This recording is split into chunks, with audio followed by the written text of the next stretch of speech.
and welcome back to Bookish Brits. My name is Michelle, and I hope you had a really happy, restful, safe Christmas, and that you got lots and lots of books under the tree.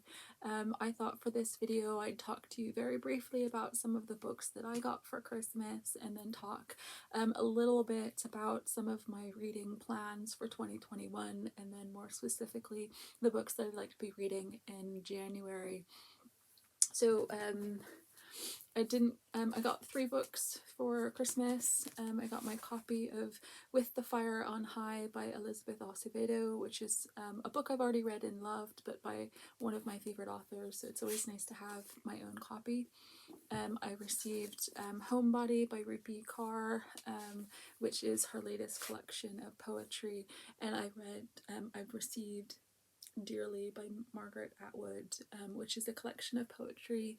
I've read a lot of her fiction, but not much of her poetry, so that's going to be really exciting. Do share with me in comments the books that you received for Christmas, or if you've made your own videos. I love watching those sort of things, so do share with that. Moving into my reading challenges, I'm such a mood reader that I find it really difficult to stick with any particular types of reading challenges, but I just wanted to talk about it very, very briefly, and you'll come to find that I have to have a lot of wiggle room so that my brain becomes okay with certain rules and restrictions when it comes to reading. So just generally speaking, the books that I love to read and will be talking about on this channel are books by British authors. I love books involving mental health issues, and things like race, sexuality, anything that makes a storyline or the characters diverse in some way. I really relate to those things, but specifically how I relate to them personally, so race and sexuality mostly. I have set myself 3 reading challenges. I'm not formally signing up for anything. I'm just doing them myself. But the first is to get right with NetGalley. Towards the end of every year, it's one of the things in the back of my head. How many NetGalley books have I got going at the moment? How many reviews am I behind? In order to make my percentage ratio as high as it can get. I worked really hard to get my ratio up as high as it is. It currently sits around 89–90%, and if I read and review all of the books that I have out at the moment, it would raise it to about 95%, and I'm really, really happy with that. It's not a perfect score, but when I started out with like 11%, I'm really happy with that. So that's one of the things that I will be focusing on in the first few months of 2021, is zipping through all of my NetGalley books. I'll be talking about 1, 2, 3, 4, 5 of them on my January TBR, and then hopefully throughout the year I'll get more on top of things, because I currently have 13 books, I think, from NetGalley that I haven't read, I haven't reviewed. And they started to make me feel a little bit anxious. So that's the first reading challenge. The second is I look back on the books that I really loved, and I loved reading in 2020, and it was nonfiction. The books that I read in that were nonfiction became some of the books that I got, just either pulled me out of a reading slump, or that I really, really enjoyed, or I felt like I got something out of reading them. So I'm setting myself a target of reading 12 nonfiction books in 2021, which could work out to being 1 a month. However, and this is what I mean about the wiggle room, I can't do it. I can't just say to myself, read 1 nonfiction book a month, because in my head I'll read 2 a month, and then think to myself, I'll start that second one thinking, should you be reading it this month or should you be reading it next month because you've already read one? And it just sends my brain into like chaos, and I don't like that. So 12 books that I will read at no set time.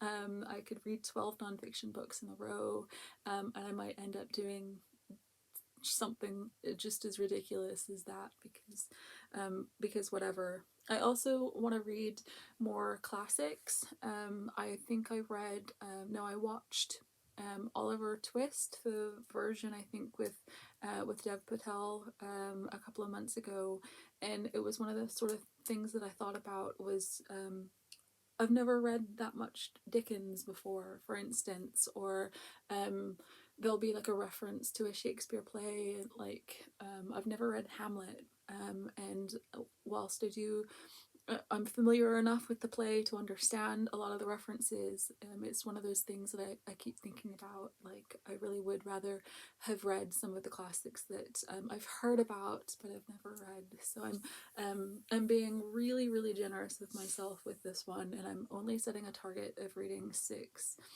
classics in 2021, which could work out to be one every other month, but like I said, it's not going to end up being like that. I will try to space them out throughout the year, and I will try to make it a bit diverse in terms of reading different types of classics, but we'll see. So those are the 3 reading challenges that I want to tackle in 2021. Okay, so those are the reading challenges that I wanted to focus on in 2021. Moving into my January TBR, I have already started a nonfiction book. It's called The Earth is Weeping by Peter Cozzens, and it's quite a chunky, heavy type of history book about the wars fought with the Native Americans about the American West. It's a really interesting book. I think I'm only 3 chapters in. I was hoping to do more reading in the Christmas break, but it hasn't really happened so far. But I'm really, really enjoying it. I will probably end up reading Homebody and probably both the poetry books as well. I guess poetry is another one of those things that I'll probably I want to read more of in 2021. I just downloaded the RB Digital, the library app for my local library, and I've been using the library app for several months now, since the beginning of lockdown, and I've only just noticed that they have like over 20 poetry books on there available, so I'll probably be reading some of that this in January. And just going back to my NetGalley reading challenge, I've got 5 books that I've downloaded from NetGalley that I'm really excited about reading. Sorry, I'm trying to move so that my glasses don't hit the glare, and I'm not really finding much success with that. Sorry about that. The 5 books from NetGalley that I want to focus on in January is Afterlove by Tanya Byrne, which I was really excited about, The Reckless Afterlife of Harriet Stoker by Lauren James, 8 Pieces of Silver by Patrice Lawrence, The Henna Wars, and The Girls I've Been by Tess Sharp. I've been really, really excited about all 5 of these books and authors.